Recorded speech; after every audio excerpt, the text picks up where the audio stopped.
Good morning, and welcome to your favorite Friday morning podcast, Conversations with Buddy, brought to you by The Rec, way more than the bowling alley. I know you probably get tired of hearing me say that on every podcast, but, well, we love The Rec. We love what it stands for. We have ministry that we do here. We share the gospel. So join us now today. Today I have a great guest. I have never met him before. He was referred to by my friend Rick Saffields, and his name is Matt Miller. And there's a lot of Matt Millers, by the way. Welcome, Matt.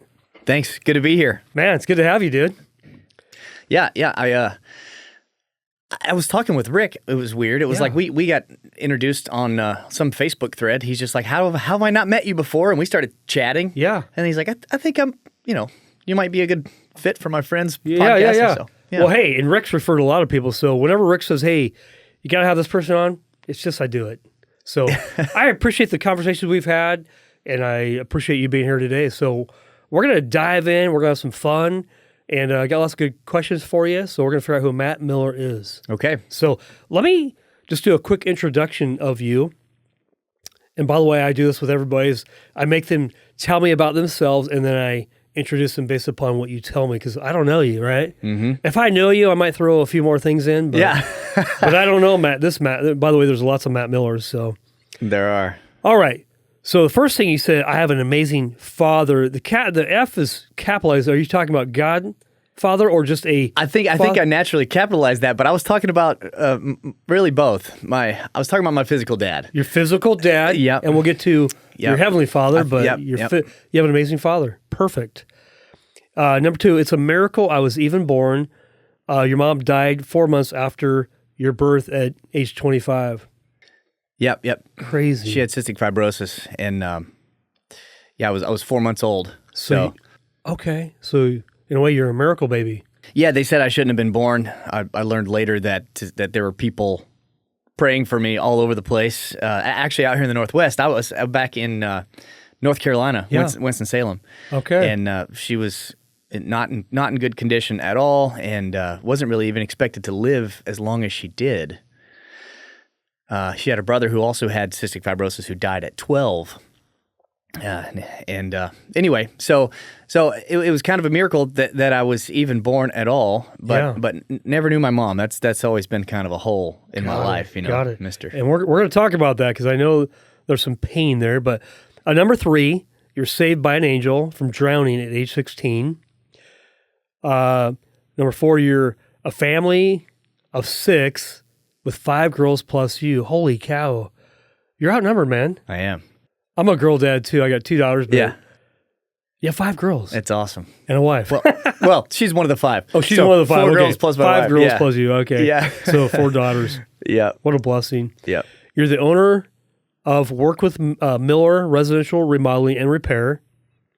Number 6, you're a lead singer of your local 90s cover band, Smells Like Midlife Crisis.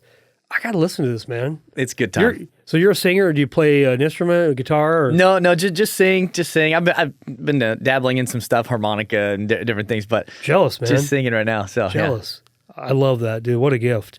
And number 7, my witness, if I have one, is to point people to the fact that their father, God, or their dad, both, their Father in heaven, loves them.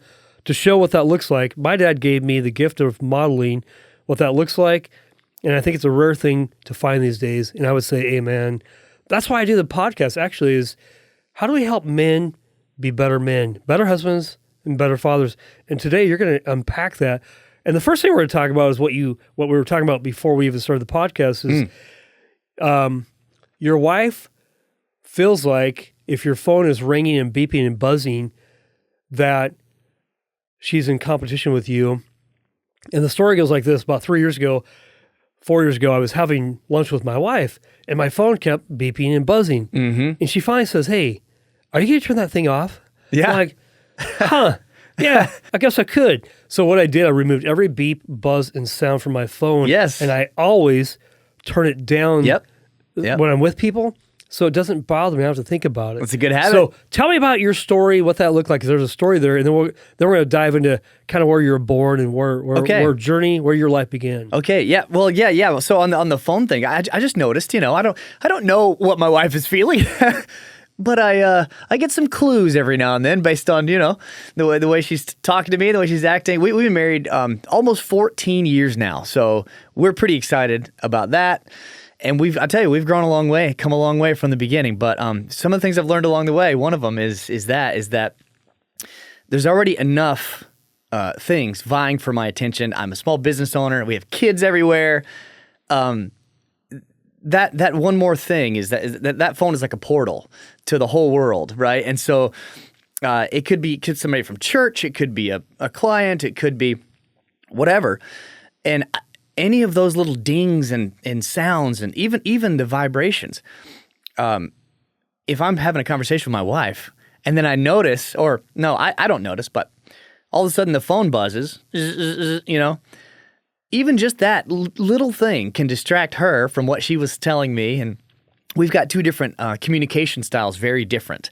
I'm like loud, and me and my parents would always just kind of talk over each other and interrupt each other, and that was normal. It was fine. Nobody's offended. It's just how we grew up. If you want to be heard, you speak a little louder, and if you're not done making your point, well, you just get a little louder, and that's just fine. My wife's from a different culture, and so it's more like, if you want to hear what somebody says, then you need to listen. And that doesn't mean for 1 millisecond. That means for maybe a whole minute. What? Maybe 35 seconds or 40 of just nothing happening, And I had to really become accustomed to that. So I just learned that turning that phone off, having it completely on silent. In fact, it's ringing right now. You can't hear it. I can feel it on my wrist. It's literally ringing. But I could be talking to my wife just like this, and it's ringing, and I'm not disrupted. I can keep talking. I'm not bothered by that. But then she is not bothered by that either. She can continue her thought. She doesn't have to know that the whole world or there's a few other people that are trying to get my attention at that moment. She doesn't need to know that particular thing, right? It's just a distraction. Yeah. So, and then I can go check that when the time is right. Now, that's when I'm at my best. Yeah. Obviously, right? I don't do that perfectly. And there are times when I look and then I realize that I've just messed up the whole conversation. I'm like, oh yeah, well, I shouldn't have done that, so. I don't want to give the insinuation that I got it all figured out. No, but I think the first step is you've now become aware, right? And how old are you, Matt? 39. I'll be 40 this month. Come on, man. Yeah. What day? June what? June 25th. Happy birthday, bro. Thanks. Yeah. And you'll be 40. 40. And how long have you been married? We've been married since 2010, so it'll be 14 years August. What's your wife's name? 15th, Jamie. Jamie Miller. Would you call her the better half? The better half. Well, I mean, yeah, I guess so. In lots of ways, she is better. Certain ways, I'm better. Yeah. I think we are. Me and my wife are built for two. Well, that's too simple. But I was going to say we're definitely two different creatures. Yeah. Built for different things, for different roles. Yeah. You know what I mean? Yeah. And there are things that she does very well and very naturally that I can't even approach, that I can't even do. I can't even. One of those, if I could talk about one of those just for a second. Man, please. So the way I met my wife, I was out at Cincinnati, Ohio. It's where our church headquarters are. Yeah. And they do like a Bible school thing. Yeah. It's like a 9-month program, Bible intensive thing. I was out there, and it's called ABC, Ambassador Bible Center or Ambassador Bible College. But we jokingly call it Ambassador Bridal Center because everybody goes there and finds a wife and gets married. Too funny. Yeah, so I went there, wasn't expecting to find a wife, but hoping. And I found her. And the way I found her, it could be a longer story, but basically we're in a crowd of people at a get-together, and I heard, and there was music playing, and I heard someone singing harmonies to the song. And harmonies are just... they get you. That melts my I'm heart, just like, man. what? I'm like, whose voice is that? What is happening? And so I'm looking around, and there she is, and it's her. And I'm like, your wife. Wow. Well, yeah. soon to be wife. Yeah, I didn't know her. And according to her, I think we met some other time, but I had not remembered that. But that's the one I remember.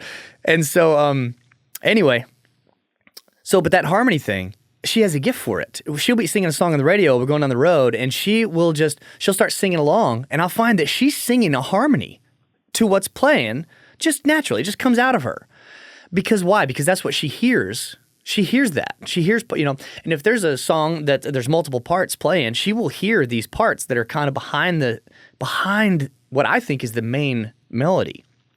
I've noticed this. If you play a song right now off the radio and then you have me sing what I heard and have her sing what she heard, it'll be two different things, right? And hers will be, at least this is my current understanding of how it's working. And hers is the ones that, in my view, are kind of behind the scenes. And I think that same thing is true in her life. So when we see people at church, people on the street, whatever, I see a certain thing. I see this certain melody.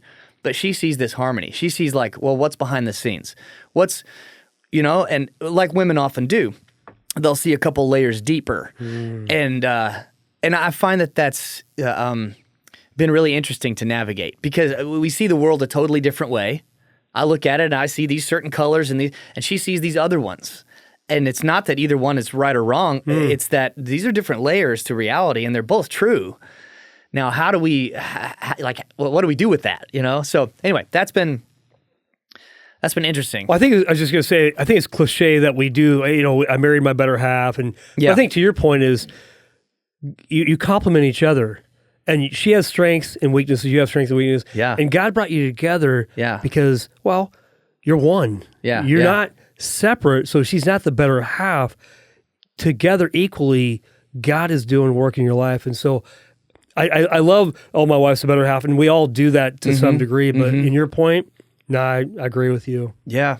So, well, hey, we're going to dive more into marriage and stuff because that's really why I love this podcast. I want to hear what keeps you guys married. But let's go back. Where are you born? You said North Carolina. Stuff happened. What are the things that your dad? How did he raise you to make you who you are today, or to influence you? Because he didn't make you to be, he influenced you. Mm-hmm. And you love your dad, your father. I do, yeah. And so I love that, man, that you're a dad.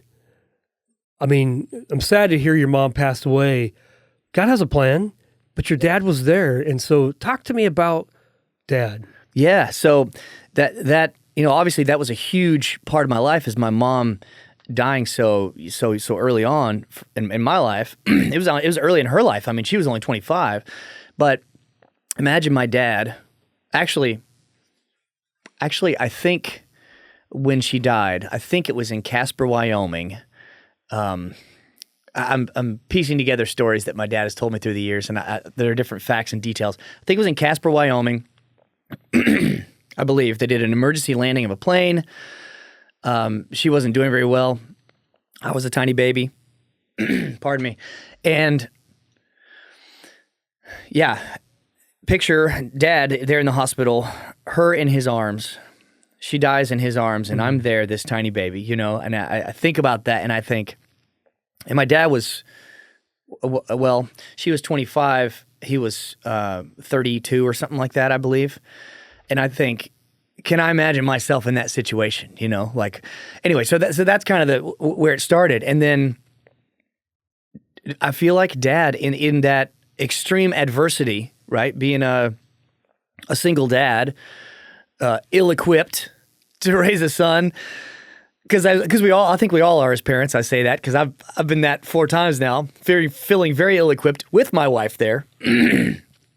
And he's alone. And so, anyway, but we had I think partly because of that, we had a very close relationship growing up. I always felt love from my dad. He raised me, and by far from perfect, right? Far from perfect. But at the time, I thought he was.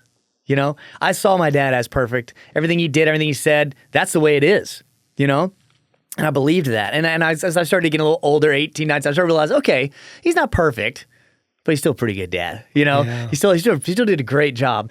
But one of the things I love about the way Dad raised me, at the time I thought he was so strict. I thought he was the strictest dad in the neighborhood because all my friends had parents that would just let them just whatever, go anywhere and stay anywhere, and they never had to check in. And I always had to call and check, and he was always, calling off the porch, Matthew! Down through the holla.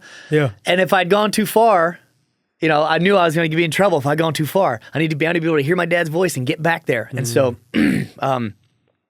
but he raised me with no sarcasm, no anger. Those things just weren't a part of of the way he did it. He would. he was always just genuine. And, I feel like we as parents are never always anything, but we give our kids impressions that we are. They remember the thing that you are most of the time. Mm-hmm. And I think that's what Dad was. I think most of the time he was that. I remember him as always following through. When he said I was going to get disciplined for a certain thing, it's going to happen. There's not a time I remember that it didn't, but at the same time, he wasn't mad. It wasn't him, and it wasn't about him and his anger. It wasn't about him and me offending him. Yeah. It was about, I love you and it hurts me to do this. And it was just, and so even through the discipline and the hard things, I feel like we kept that relationship. And I wasn't one of my friends who said, I want to get out of this house as quickly as I can. I had a lot of friends who said that thing. I'm leaving. As soon as I'm 18, I'm out of here, And I didn't really feel that way. I did end up leaving pretty young though, but. Well, I think as young men, I love my mom and dad. At 17, I'm done. I'm gone. Yeah. You coming home? Nope. Yep. I'm out. But I still, I'm going to visit my dad this weekend. Yeah. And he's almost 81, and I love that. Yeah. But that's it.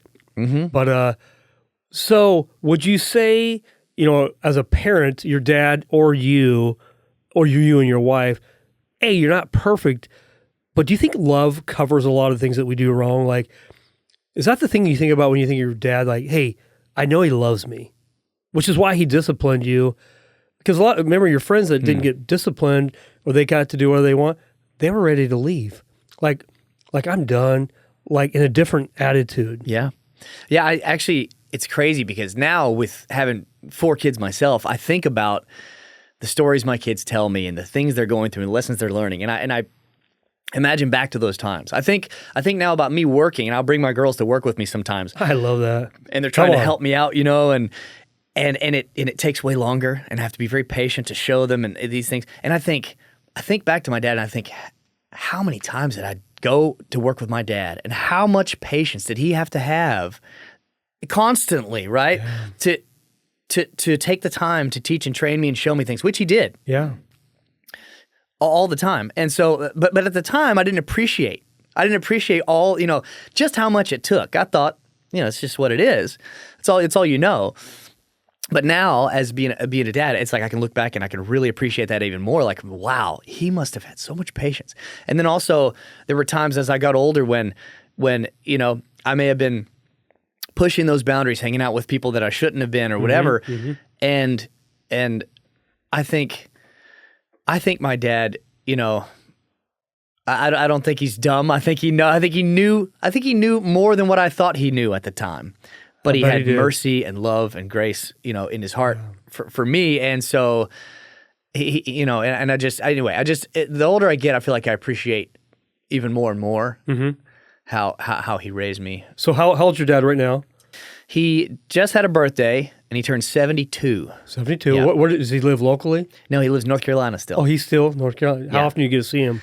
Not super often. I would say once every year or a little more, maybe. Really? If that. But we have a trip planned coming up that we're all going to be together. So come on, yeah, that'll be exciting. Looking forward to that. Yep. Get the grandkids out there. Man, okay. So you grew up in North Carolina. Yep. Talk to me about that. Like, how'd you get to Oregon? How'd you meet your wife? And then I want to know the names of your daughters when you get to that point. Okay. So I was I moved out when I was 16, I think, because it was just like a special situation because I was across the road from I lived in a trailer, across the road from our trailer. We lived on so I got to back up a little bit more. We lived on a family farm. It used to be 200 acres that my grandpa owned, grandpa and grandma. And they parceled it out and gave some to the kids for their inheritance and things. So we ended up on a little piece of that in a trailer. Across the road was another trailer that my grandma had rented and got a really good deal on that, because it's just went in with a couple of my buddies. So I moved out early. But about 22, there was an opportunity to move to Louisville, Kentucky. That's a hard word to say, by the way. Well, if you've ever lived there, Louisville. Yeah, it's Louisville. And because they'll tell you right away, it's not Louisville, it's not Louisville, it's Louisville. Yeah. Louisville. And I lived there for a couple of years, but yeah, I had the opportunity. So I went to this church function. It was like a big weekend, a big church weekend that we have out in at the time it was in Louisville, and met some other church friends, and they said, "Hey, we need a roommate. One of our rooms in our apartment just got free, and we need somebody to fill it. We need a roommate." At the same weekend, somebody told me, "Hey, I need a roofer for my company." This was a guy in the church out in Louisville. I'm looking for a roofer, and I'm thinking I'm a roofer. And at the same time, another person said, "Hey, we need a singer for our band. We're starting a band, but we don't have a singer." And I'm thinking, I'm a singer. I'm a singer. How old are you now? I'm 40 now. I'm 39 now. At the time, 22. Yeah, you're 22. Okay, Yeah. you're 22. I'm sorry. 22. And Yeah, so. yeah. And so I was thinking, well, that's me. I'm all those things. Yeah. What? And it was like, I've checked all those boxes, and the opportunities there. There's a place for me. There's a room. There's a job. There's some recreation. All of that ready if I just move out there. Yeah. I would have the job to pay for the room, and I would have, and I have, and the church area is a church area there, and we have local congregations kind of all over the U.S. And I already knew some friends there. It was just the perfect opportunity. And so since it was an opportunity, I thought, I'll take that. I'll say yes to that. That's something my dad gave me, is the ability just to say yes and see what happens. And come on, I love it. There was no anxiety in my household growing up. We didn't get any of that. Dad didn't have it. I don't have it. And for the most part, that's a very good thing.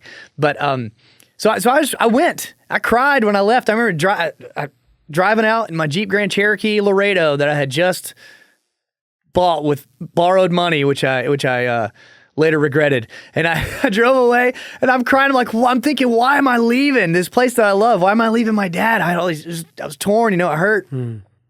But it was great. I left, got out there, and lived there for a year, right in the greater Louisville area. So Louisville and then southern Indiana, Corydon, Indiana. I also lived there for a year, and I lived there thinking that, hey, my next step is probably going to be ABC, which is that Bible place I was telling you about, which was just 2 hours north in Cincinnati.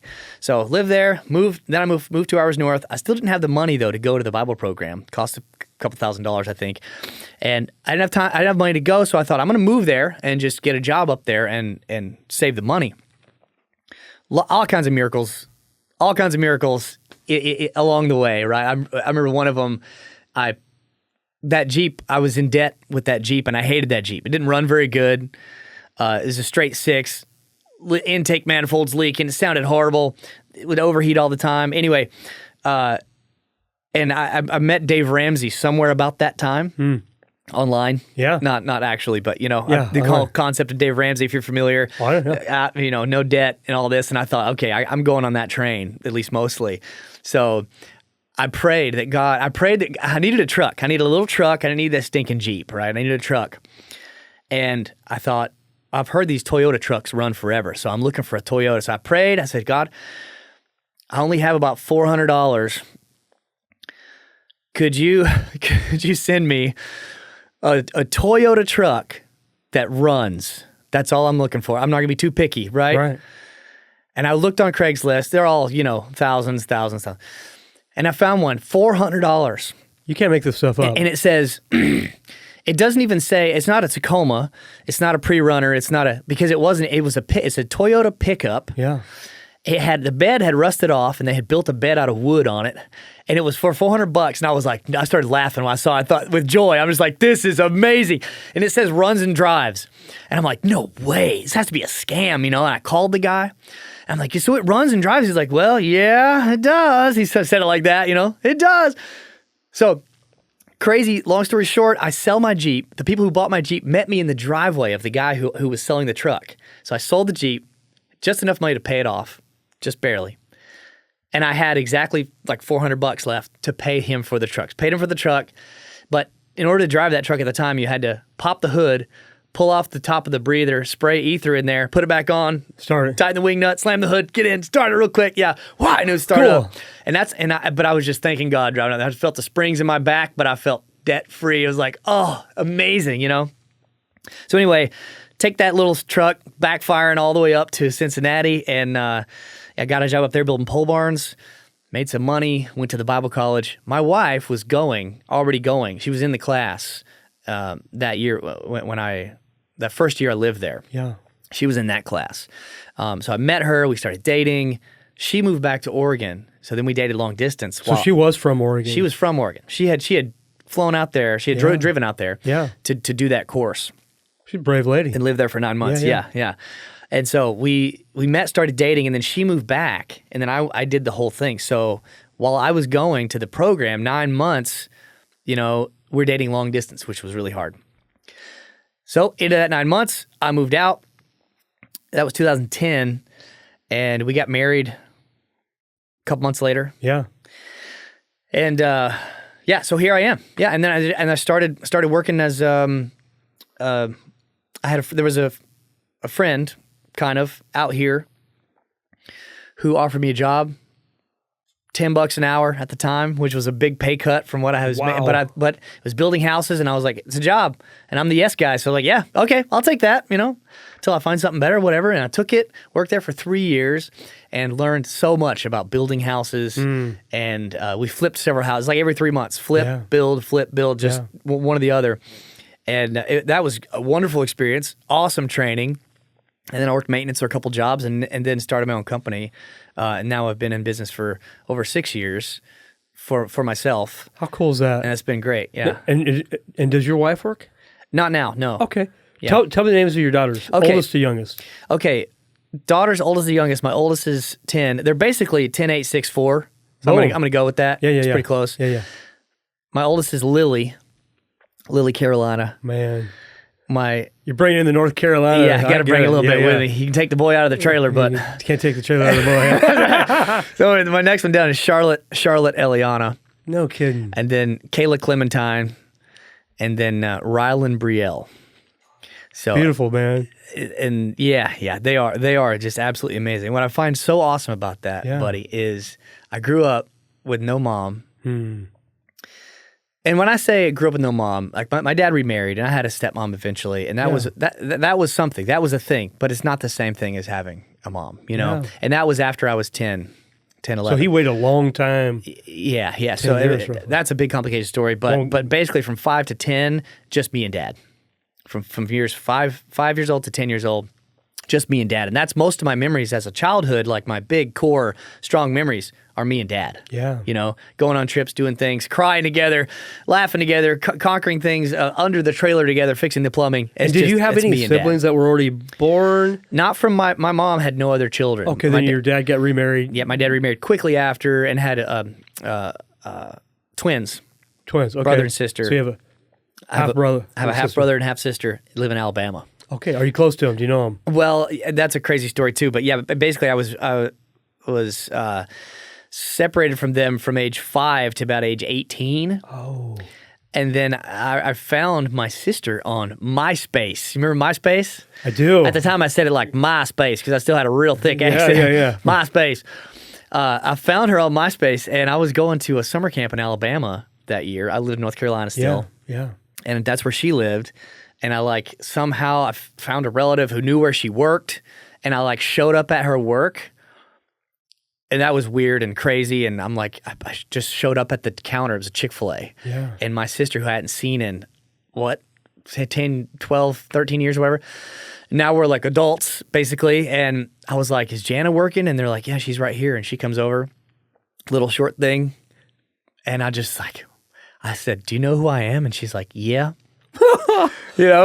And I was just like, crazy. It was just, I just remember the feeling still. Yeah. That's the first time I met my sister again after being kids. Yeah. That was a little, probably not the right way to do it, but that was, and then after that though, the next year we actually got to reconnect a little, then I connected with my brother. And so, yeah, now we talk fairly often. They come out to visit, we go visit them. No kidding. And it's great. They're a part of our life. It sounds like your dad remarried, and then the mom may have taken them away or something. Well, yeah, that's a whole story. It's a whole story where my dad and their mom split. Yep. And we won't go into that. Nope, There's no problem. definitely two sides of that story, No worries. But yeah, they split, and so they grew up without a dad, and I grew up without a mom. Okay. And so it's really interesting. It's crazy now because I meet my brother and we talk and we're so much alike. I feel like we think the same. He'll call me sometimes. We'll work through problems together, and it's like but it's so crazy that we probably both have these holes in our life that are slightly different shapes. Yeah. You know? Yeah.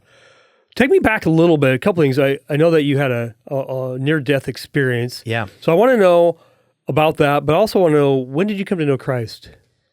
Well, I was born and raised in what I called the church, which is the church I grew up in. Yeah. It was the Worldwide Church of God back then. Okay. I think it's viewed as a lot of I think it's viewed as a cult by a lot of Christianity. Yeah. Now, I don't think of it as a cult. Yeah. But those are conversations I love having. I like talking Let's about talk about it, I right? like talking about what I believe and why. I want to hear exactly what that means to you, what you believe. Yeah. I'd love to share that, man. Yeah. So I was born and raised in that organization and with those beliefs. And there was a big church split in '95, and then that kind of splintered into which it seems like every church eventually starts having splits, you know? Yep. So I'm still in basically that same understanding. Yeah. But then as I've gotten older, so I feel like I've always known. Like I remember growing up and my dad was sitting in a recliner reading the Bible and I'm sitting there listening. Yeah. And I remember my dad reading the story of Abraham taking his son, Yep. Up on the Isaac. mountain. Yep. Yeah. And he's got the knife and and just thinking through that story. I remember my dad's eyes filling with tears and him reading that and was it the angel crying out or God cried out, stop, Yep. So I have those memories from a very young age of us reading these Bible stories and being really connected with that. And again, Dad's not perfect, but the memories I have are of him really modeling what that looks like. Yeah. Just to really like that was a foundational part of our lives. Totally. So I feel like I've always kind of had that, and at some point, I knew I needed to be baptized in our faith and my understanding. I think we do. I feel like it's something that we actually need to do. Yeah. Christ said it. Kind of hard to avoid. Repent and be baptized. Yeah. And so anyway, at some point, I knew I needed to, but it wasn't like this big change necessarily. But at the same time, I feel like I always grew up, right? Because I'm human, with these two sides of me.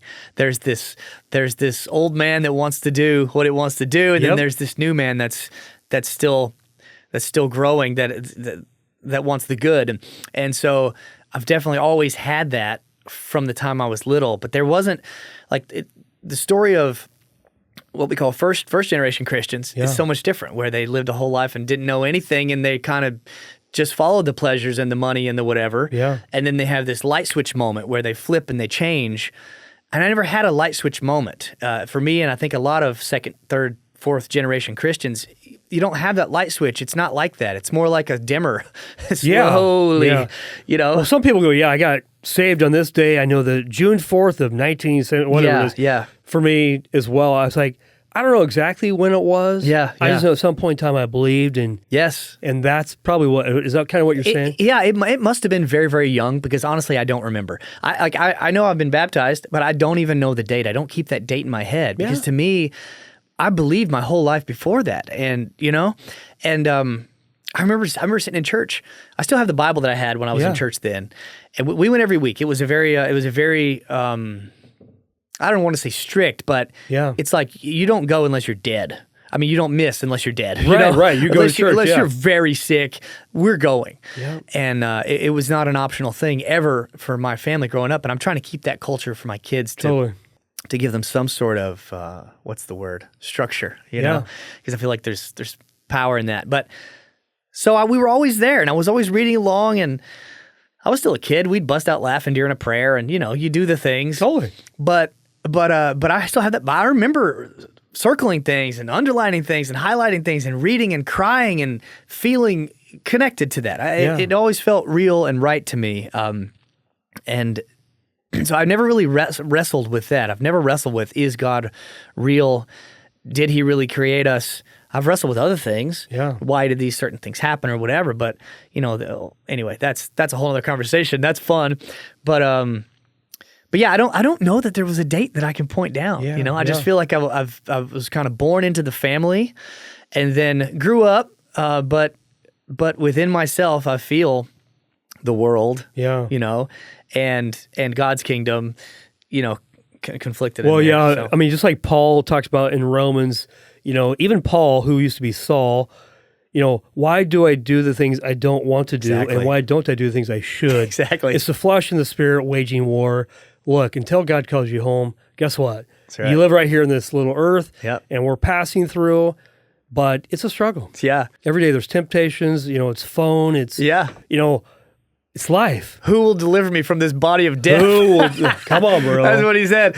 Yeah. Who? And that's it. It's God. It's at the end. We'll be delivered from this body of death eventually. Amen. Our Father will. That's good, take us man. back, so. Take me back to this near-death experience, and how did that impact you? Oh, man. To change your life? You're a good dude. I mean, I can tell. Well, God gave you a wife and 4 daughters. A love for Him, a love for your family. Sometimes I see all that and I think, I just feel so thankful. I see that and I think, the more I wake up and I see my girls laying there in my bed, because it's normally more than one of them, because they're all pile in, Yeah. and I think, thank you, Father, Thank you, Father. and I think all the things I did when I was younger, they're like, really? I'm not sure I deserve this. I don't. And you don't. You know what and I mean? I don't. You know what I but mean? yet His grace and mercy is sufficient Yes, sir. for you. Yes, sir. And I'm grateful for that. So, so when I was 16, my dad had remarried. At this point now, I have a stepmom. That was honestly very difficult. It was very difficult. I look back now with great compassion for my stepmom, but at the time, I did not have any compassion for my stepmom. I felt. Well, you're 16. You know all things, man. I was 16, but I had up to that point, 5 to 10, right, 5 to 11. I had a wonderful relationship with my dad, which I still had. And now there was this other person there, and there were feelings and emotions and a lot of issues. Won't go into all that, but anyway, so she's there. So it's me, Dad, my stepmom. It was summer. I was 16. It was summer, and it was hot, muggy and hot, North Carolina. We live in the foothills of the Blue Ridge Mountains. Beautiful place. Actually pretty similar to here, the Northwest, actually, just a little muggier. A little bit more, yeah. And the snakes are less poisonous, and the water is warmer, and the mountains won't kill you. So it's the friendly side. I say the ocean won't kill you, the mountains won't kill you, the snakes won't kill you. Oh, no, the snakes will. That's the opposite. But out here, you can't climb a mountain. You're going to need oxygen tanks. You can't go in the ocean. You're going to die without a wetsuit. It's like, and I'm being a little, I get it, though. Yeah. So what do we do in the summer to cool off? We go to a place called the Gorge. Yeah. There's, between these mountains and this cold creek running down through the gorge, and it's free, which is important because we didn't have a lot of money. That's right. So we're going to the gorge, pull off the side of the road, and there's us. Basically, they had this little stand set up. Somebody had built a little stand to rent inner tubes, and it's this little section of the river. This is not a huge river, but there's a little section, and you could rent inner tubes or you could bring your own, and you get in the water and you just float down, or you can sit on a rock or whatever. And so we're in the river. We had brought our own inner tubes. We brought these like dollar store pool rafts, and so we brought those and we found this big rock. We're all out on this rock. My stepmom's laying on the rock. Dad is. I was going above the rock into the current and like floating, like kind of on my back around the side of the rock and then into this deep hole of water just below the rock. I was kind of floating down, falling into that hole over and over. And I'd swim back up, get on the rock, go to the top, float back down. I did that over and over until I was pretty tired. And at some point, I was too tired to reach back up to the rock. Man, just telling this story now is like so symbolic. I can hear myself telling it in the rock, and I can't reach the rock. Who is the rock? Anyway, I just think of all, and I'm like listening to myself tell it, but I'll try to just tell it. So I couldn't get back up to the rock that my parents were on. I reached my hand up, and my dad, I said, Dad, I can't get back up. Can you help me? And he reached his hand down. There was no panic yet, but he reached down and he couldn't quite reach me. So he's like, let me get in and I'll help you. So he jumped in to the same hole that I was in to try to push me back up, to help me back up. But keep in mind, we're fighting against the current. Dad is not quite as strong a swimmer as I was. He couldn't push me back up. I couldn't get up. Now we're both reaching up to try to get on this rock, and we couldn't. And we panicked. And that was the real problem. We panicked. Since we panicked, tunnel vision, we didn't realize that we could just float downstream, maybe find another place to get out. We were in this deep hole, paddling, cold water, trying to get back on the rock, and we couldn't do it. Dad started to go under. He's swimming. He starts to go under. I'm swimming, and my energy was going. I had no energy left, and I thought, I'm going to go under soon. And I had gone under on purpose a couple times to try to see if I could touch the bottom and like push off, and it was too deep. I couldn't feel the bottom. We're yelling for help. When we come above the water, we're yelling for help. My stepmom heard us. She grabbed a half-inflated dollar store pool raft, jumped in. She sunk that thing immediately. She can't swim at all. So now she's sinking on this raft, flailing, sinking. Dad's sinking. We're all literally starting to drown. Water going in. At that moment, right then, in the water we were drowning in, appeared a man standing there, standing in the water. He's probably 5 feet from us, just standing there in the water that we're drowning in. And craziest thing, okay, first of all, he just appears. There's nobody there, and then all of a sudden we look up, and there he was. Side note, everywhere in Scripture you ever see an angel, I found out this later, it says, we looked up, and behold, there they were. I looked up, and behold, an angel. The ones at the tomb, like all of them. That's how it happens. You don't see them materialize. You look up, and there they are. That's exactly how it happened. We looked up, there's this guy standing there. Second weird thing, he's not wearing a swim trunks. He's wearing slacks, khaki pants, and a dress shirt, which was weird. And he's standing, the water's just below his waist. And he's standing there in the water. Again, the same hole that we're drowning in. He reaches his hand out. He doesn't say a word. That's the third weird thing. He didn't say anything.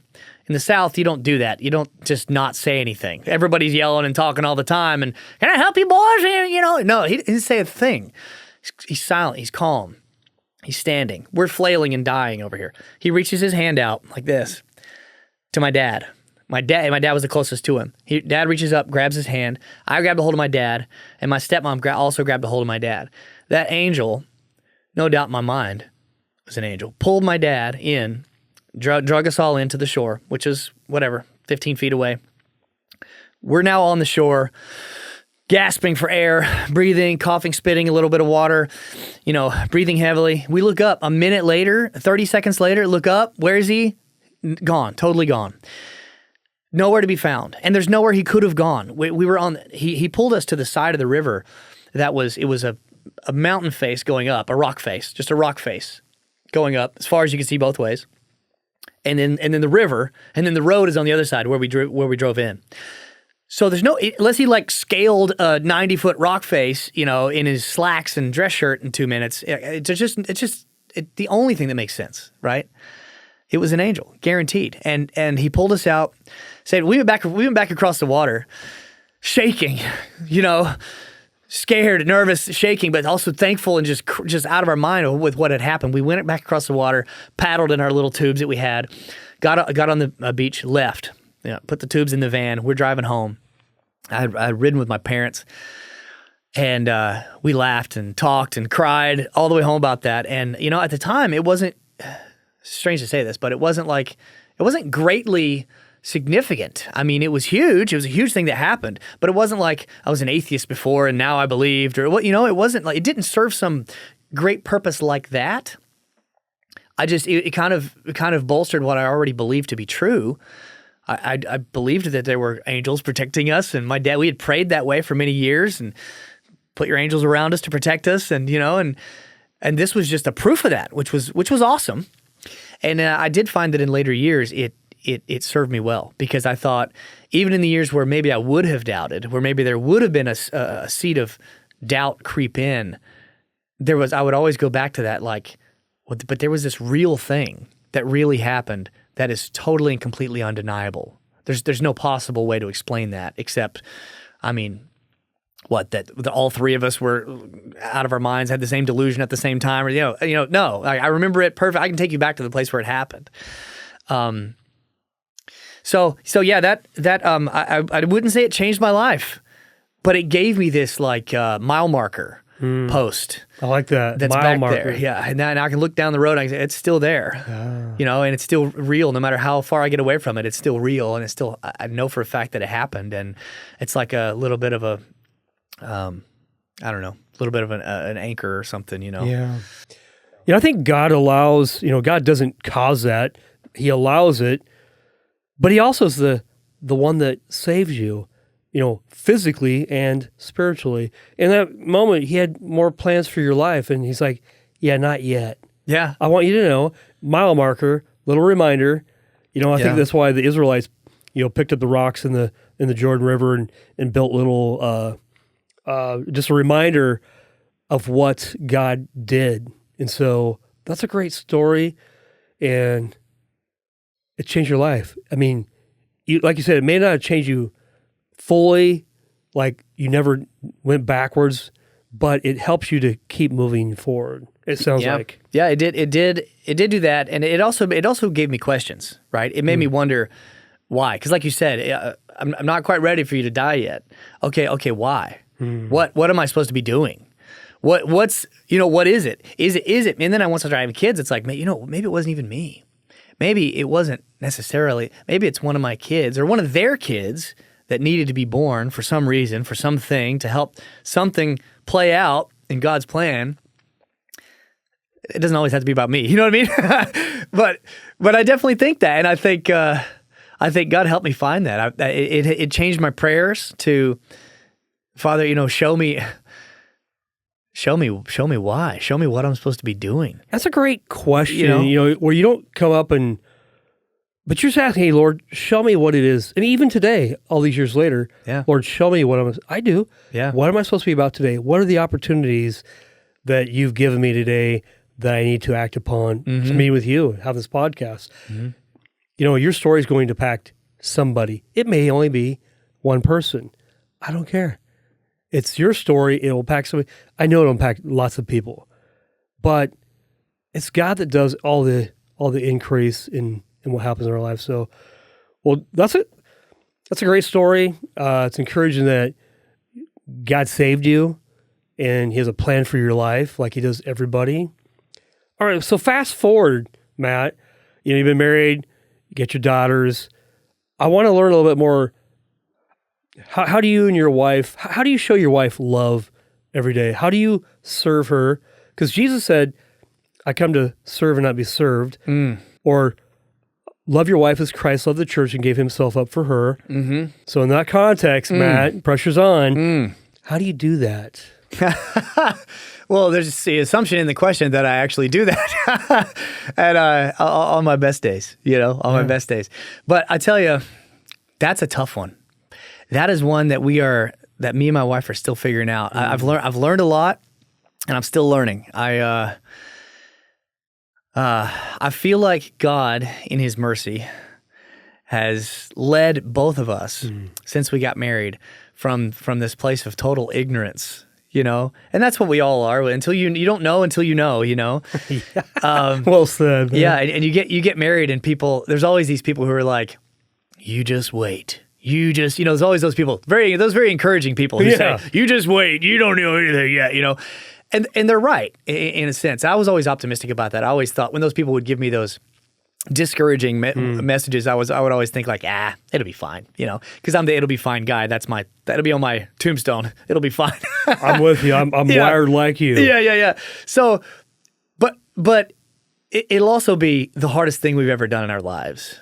The hardest thing I've ever done. I feel like I grew up and I developed a certain set of tools, and I learned how to use those tools working with my dad. And when I'm saying tools now, I'm talking about metaphorically about like attitudes and state of mind and all this stuff. And then I get married and I find out my tool set is inadequate. Whoa. This tool set, I don't have all the tools I need. That was Matt's tool set. Now we need God's tool set, maybe. Yeah, it's like I'm being shown that I have to learn how to use muscles I didn't even know I had, and it's like, wait a minute,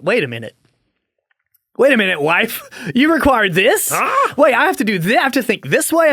And then also this whole concept of leadership and headship, which I do believe in, that the husband is the head of the family. But what does that mean? Yeah. And how can I love her like Christ loved the church? Christ is certainly the head of the church. Yes, he is. But he also died for us. He was misunderstood his entire life. Only after his death did anybody say, oh, maybe that's what he meant. They're like scratching their head like, Yeah. I heard a sermon once called Husbands and Wives Specialists. And one of the things he said that's always stuck with me is that very thing. He said, Jesus Christ, He was with His bride, so to speak, some members of His church, which is to be His bride. He was with His bride, right, His whole life, and He was misunderstood constantly. Everything He said, they were like, what do you mean by that? They were like, do you mean this? And He's like, no, how can you not see what I'm saying? His whole life. He was misunderstood. Not until after He died was He like, oh, maybe, oh. Even right after he died, they still were like, they're all sad and they didn't really understand what was happening. Until, doubting Thomas and the story in the room and all that. So he said, so if you live your whole life with your wife, completely misunderstood, she doesn't get you at all, you're right on track. It's right on track. Come on. You're right on track with the one you're following. Now, obviously, we're pushing for more than that. We want understanding and we want all that. We want that joy now in this life. Yeah. But what was he willing to sacrifice? And he didn't divorce her because she didn't understand. Right. Sure, he was frustrated. Yeah. How could you not see? He died for her. He died for her. He didn't put her away. That hits hard, doesn't it? So, she just doesn't get me. We just don't get each other. We don't speak the same language. Yeah, I feel that. Yeah. So did he. He didn't put her away. So, no hate for anybody who's divorced. Like, I get it. You do what you got to do. We can only do what we can do. But I tell you, it's been the hardest thing we've ever done. There's been times when I, especially early on, when I wondered what is happening. What have I got myself into? And you ask all those questions. Did I marry the right person? And all these hard questions. Because I believe God allows us to make mistakes. Yep, I do. Mm-hmm. Okay, but I also believe that He has a plan that He's working out, and I also believe that maybe sometimes the weights He wants you to lift are a little too heavy for you. And so I think that's exactly what marriage is. Yeah. And how in the world am I going to get strong if I don't lift something I couldn't lift yesterday, That's right. And so just because I don't know how to communicate perfectly right now, it's actually kind of exciting. Yeah. Because that means I have something to work to. That means I have something to look forward to. I have something to look into. And just because I don't have the answer, it doesn't mean it doesn't exist. It just means that, well, God knows the answer, and I don't yet. So I got something I can pray for.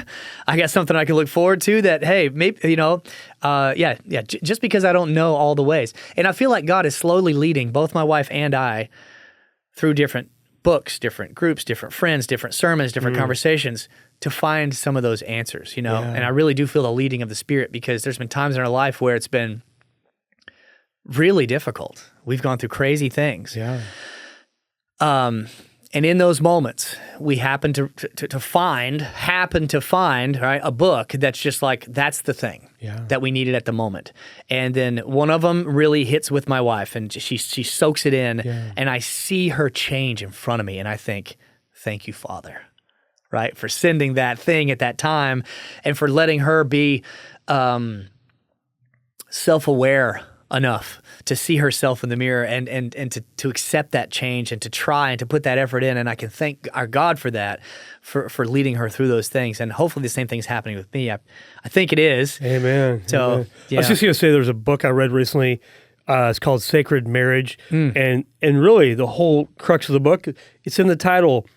It says, what if marriage was to make you holy more than it was to make you happy? Yeah. And so being married is, well, in order to stay married, this is my interpretation, is remaining humble. There's room for buddy to improve. There's work that God's doing in my life. Yes, sir. I need to be accountable. I got to show up every day. I got to serve my wife. I got to love my wife unconditionally, and that's hard to do. And I can't do it on my own. It's the Spirit of God that leads me to do that. Yeah. And when my wife, here's my thought. My wife is only a reflection of my leadership. Oh, I love that. So my wife is a reflection of my leadership. And when I don't like what my wife's doing or not doing, guess whose fault it is? And I don't like that, but that's what marriage is for me. And I don't know if it is for you. Yeah. Well, it's funny you say that because I just heard something very similar recently, and it convicted me in a similar way. And I had never thought about it that way in the past. The first maybe 10 years of our marriage, I thought, what is wrong with this woman? Basically. It's her fault. Well, actually, at first I thought it was mostly my fault because I come from a pretty messed up family in certain ways. Missing a mom and missing this and missing that. And there are things, and I'm thinking, well, and I did things as a child that she never did. And I'm thinking, well, I'm probably most of the problems. I'll see how much, and I wasn't putting anything on her. And then eventually I started thinking like, actually, no, I think it's mostly her fault. And then I moved on from that thinking of the thing you just said. I heard the pastor I heard say that was actually Doug Wilson. I don't know if you know. You ever heard of Doug Wilson? I don't think so. He's pretty big out in Moscow. Okay. Idaho, I think. Yeah. Anyway, I think they're Calvinist something. Okay. But great guy to listen to. He's got some amazing insight for life. They do a school. They do anyway. They're pretty big out there, and it's he the way he teaches about life, how to live life as a Christian, I feel like is wonderful. And I love their view on eschatology because it's so optimistic. They think everything's going to get better and better until Christ returns, which is kind of the opposite of what I grew up with. But anyway, yeah, he said a similar thing. He said, it's not that I'm guilty of my wife's sins. If my wife does sins and does things against me or whatever, or against God, it's not that I'm guilty of committing those sins, but I am responsible. Ooh. In the same way that when Adam picked that fruit, he wasn't guilty at first of picking the fruit, but who did God go to first? Not her. Adam first before he went to her, he went to Adam. Yeah. Sorry, God. Before he went to her, he went to Adam. That's right. What have you done? Oh, my wife. It's your fault. Right? Yeah, he didn't take that leadership role. He's like, well, she said. Yeah. Well, dude, you're abdicating your role. That was a sin. More so than eating the fruit, I even think, Yeah. So, and I did the same thing. I did the exact same thing. Me too. Where I'm like, well, look what she's doing. It's so unreasonable, and it's so this, and it's so that, and I can't even. How am I supposed to? Because she. Yeah. And then finally I realized, like, well, I'm not creating an environment for her to do what she needs to do. I'm not teaching her, showing her, loving her in such a way that puts her in a place to do what she. Not that she's incapable, not that she's not also responsible, because she is. But it's the opposite. As a leader, I think it's exactly what we're supposed to do. Yeah. We're supposed to take that responsibility. And that's not a self-deprecating, hang your head low and drag your knuckles the rest of your life kind of thing. Oh, I guess it's just all my fault. It's not that. Yeah. But it's more of a, how can I be... I'm going to take responsibility. I'm going to apologize for my wife's sins. Maybe even say some prayers to God for those. Yeah. Right? In addition to mine, obviously. Yeah. And then I'm going to ask, how can I make this better? How can I... how can I bridge that gap or whatever I need to do? So yeah, that's been a huge journey that I feel like I've just started. I heard that message and it just cut me to the heart of. You have to share that one with me. I wrote his name down. Yeah, I will. Love to hear that message, but I think men are oftentimes, like Adam, passive. It's her fault. Yes. God, you gave her to me. Yes. I blame you and I blame her. I've done nothing wrong. Yep. The facts are, as a leader, love is I say it a billion times, love is a verb. It's an action. Yes, sir. It's not a, hey, I love you and do nothing. It's, no, I love you and here's how I show you. Yep. So, well, bro, this is good. This is deep. You went really deep on the whole thing. And it's not perfect, right? But this isn't heaven either. We're passing through and while we're here, God's working on us. Yep. And building character. Theoretically. Well, let's wrap up with this real quick. I just want to hear a little bit about how long you've been in business, what you said, 6 years you've owned your business. Yep. If somebody wanted to call you and say, hey, Matt, I love your story. I want to sit down with you. I want to learn about your business. I need a deck built, a house built, whatever it is. Yeah. How do people connect with you, contact you? What's your favorite method? My favorite thing is text. But I usually just send people to my website, workwithmiller.com. Workwithmiller.com. Yeah, because my phone number's on there. That's my cell number. You can text me. Text is best. You can call. You can send me an email. But you can find me on all the socials at Work with Miller. So Instagram at Work with Miller, Facebook /Work with Miller, etc. Yeah. My phone number's prevalent on there on all those. So they can also email me at workwithmiller@gmail. So yep. Dude, you have a great story. You're very passionate about the Lord, about your wife, about your daughters. It's awesome. I think in about 6 months, I'd love to have you back on. There's more to unpack. I think as we as men struggling, I'm struggling too, as a guy, come alongside other men. How do we stay leading our wives, loving our wives, serving our wives? Yeah. Because our kids are part of our ministry, but our wives are our number one ministry. Would you agree on that? You said our kids are a part of it, but our wives are. Yeah, I would. Yeah. I would say God gave us our wives, now we're one. And so learning how to minister to our wives is really key. But hey, let's wrap up. We're about the hour mark. And I love this. This has been really good. It's been good to meet you and hear your story. And Same. I feel like I could just talk for another Well, 4 hey, hours. So we'll do like a Joe Rogan 3-hour style next time. How's that sound? yeah. But hey, let me wrap up real quick with our audience here. Okay. Thank you guys very much for listening each week. We do appreciate you. It's for you. This is not for what is for me because I love Matt's story, but it's for you to be encouraged, to be challenged, and to be loved. So I hope you feel that when you listen to these podcasts. But let me leave you with this verse that this is verse of the day today. This is a psalm that David spoke. It says, "In peace I will both lie down and sleep. For you alone, O Lord, make me dwell in safety." So David, a man after God's own heart, seeking the Lord, and found himself in places where he would cry out to the Lord. And I think that's what we need to do as believers is cry out to the Lord. I need him. You need him. Matt, you need him. Amen. So anyway, we'll see you next week. We appreciate you, Matt. We appreciate you coming on board. We will have you back on. All right. There's more to unpack. All right. Yeah, it was great. Thank you, brother. Have a great day. Thanks, buddy. You Yeah. too.